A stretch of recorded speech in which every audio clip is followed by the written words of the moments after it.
Thank you. Good afternoon. As we start the month of April, we're going to go through our updates on numbers, and then we're going to talk a little bit about the significance of April in terms of the broader trajectory of San Diego County. Let's start with our total new cases and total cases for present. We have 115 new positive cases. That brings us to a total of 849 for our region. And again, the day-to-day numbers are less important than the week-by-week numbers.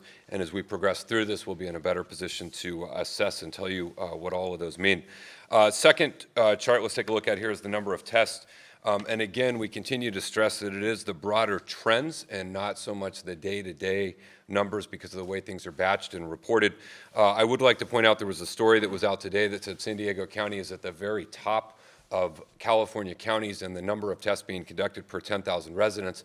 We want more. We will fight for more. We will continue to aim to get more. But the residents of San Diego County should at least be pleased that we are best represented in terms of our testing capacity, and that is a great tribute to our healthcare system partners, our labs, and our county staff. Hotel rooms, not a huge change here. Again, the public health rooms, just to reiterate again, are for individuals who have a positive test, person under investigation, or unique individuals with symptoms awaiting further evaluation. Regional Task Force on the homeless rooms are for vulnerable homeless or families, and we will continue to assess those. Nurse triage line continues to be called frequently, as you can see on the next slide here. Along with the EpiCall coordination, hygiene kits, we continue to distribute hand washing stations and portable toilets. The next slide is the efforts around our personal protective equipment. This is obviously a subject that is in the news considerably and is greatly on the minds of all of our healthcare providers. We have now moved almost 500,000 N95 masks. These are things that have been sent out of our county door to our healthcare partners, along with, as you see, more than 500,000 gloves, face shields, surgical face masks. We are now well over 1 million items of personal protective equipment that have been distributed. We continue to fight and get more from every possible place we can, and as we get more, we do everything we can to get folks what they need, and those efforts will certainly continue. The last slide we have here in terms of statistics is available ventilators. You can see a slight tick up from yesterday. We're at 533. Again, to put these numbers into context, these will fluctuate every day. We now have 22 of our 23 hospitals reporting, and we greatly appreciate their cooperation as we daily assess the regional capacity and availability. COVID-19 is not the only thing that requires the use of a ventilator, but this is an important metric for where we are as a region. And so we are at 533. Our number in our county stockpile ready to deploy has ticked up to 80. Again, the ones we have out for service get returned, and add to that, along with the requests that we have from the state of California. We do not know how many of those will be fulfilled, and the 125 that we have ordered that we are simply awaiting shipment. We will continue to monitor this as we do a variety of healthcare statistics, and we'll continue to keep you updated. Now, I want to spend a minute talking about the month of April, and the importance that this month plays. And I would like everyone to just take a pause for a minute as we appreciate the start of a new month in a period of time in which the days all run together, and it's easy to kind of lose track of where we are relative to when this started. We absolutely and unequivocally believe that the month of April is the month that will determine our trajectory as a region.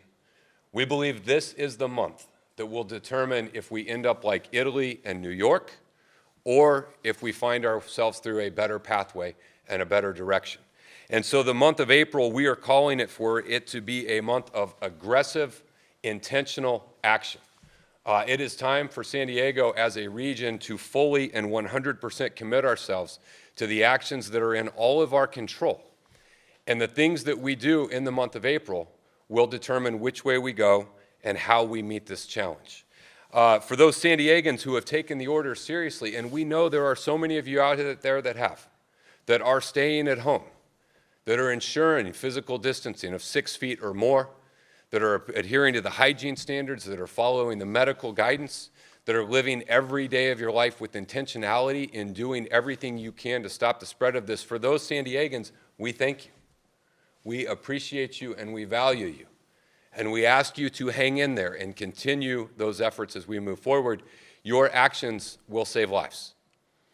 But we also know that there's some San Diegans out there that have not quite bought in to the seriousness of the issue in front of us.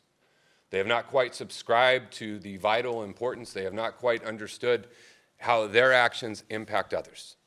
And for these San Diegans, we plead with you and we ask you that the month of April is the time in which we must all come together. We must all make an absolute, unequivocal commitment that we will shoulder our share of the load. And if we do these things in the month of April, then we believe that we can avoid the scenes and situations which you see playing out in other regions of our country. The scenes of individuals standing in line trying to access a hospital. The things that you see on the news or you frequently see, like in the state of New York, where there simply is not enough healthcare capacity because the spread has gotten too great. The things you see where individuals are being triaged in mass rooms. The things you see when areas that are not designed to be hospitals or what have to be converted into hospitals. For our region to avoid this fate and this direction, we have to spend the month of April focused on action, aggressive, sustained action for the entirety of the month. If we do this through the month of April, that will give us the best hope that we can come out of this and return to some sense of normalcy by the summer. If we do not, then the modeling, the statistics, the trajectories could lead us in a very bad place. In light of this, in the coming days, you should expect to see additional action from the County of San Diego to continue our commitment and to really reinforce this theme of the importance of the month of April. There's been a lot of discussion around masking. We saw Riverside County move forward with a change in posture. Up until this point, the general advice and guidance has been for non-symptomatic folks to not wear a mask. As we get more information and more data, there is some movement and effort to say that that posture should change. The state of California and the governor addressed it today in their daily press briefing, saying they would be providing additional guidance today around the utilization of masks, not medical masks, but the utilization of masks for individuals not exhibiting symptoms only when they travel outside their home. And we believe that we will follow the guidance of the state of California, which we expect to receive today. But it is so critically important to underscore that the utilization of a mask is in addition to everything else that is done. Using a mask does not allow you to avoid physical distancing. Using a mask does not allow you to avoid washing your hands. Using a mask does not allow you to go to a non-essential place or gather in groups outside of your family unit. And that is vitally important. It is also important to note that the utilization of masks by civilian personnel who are non-symptomatic should not be medical-grade masks. Medical-grade masks should be reserved for medical personnel and first responders. But there is a movement around bandanas, around homemade masks, and there is some belief and effort that that can play a positive role, and we will provide more guidance around masking in the coming days. We also are working with law enforcement around efforts to increase enforcement. While we are so grateful that the majority of you are following the advice and guidance that have been heeded, the reality is many folks are not. And in the coming days, we will have messaging from law enforcement around their stepped-up efforts to enforce the physical distancing along with the non-essential closures and other types of efforts. And as a county, we are reviewing and looking for additional opportunities to further tighten, clarify, and enhance existing orders to ensure that as a region, we are doing everything that we can. We did start our efforts earlier, both in declaring a state of emergency and public guidances and banning on mass gatherings, and we know that the efforts are working. They are lowering the spread versus if we had done nothing. We have seen some positive results, particularly around flu cases, but the simple reality is we face a horrifically contagious virus with COVID-19, and the reality is this is the point at which we will make a choice on which direction we go.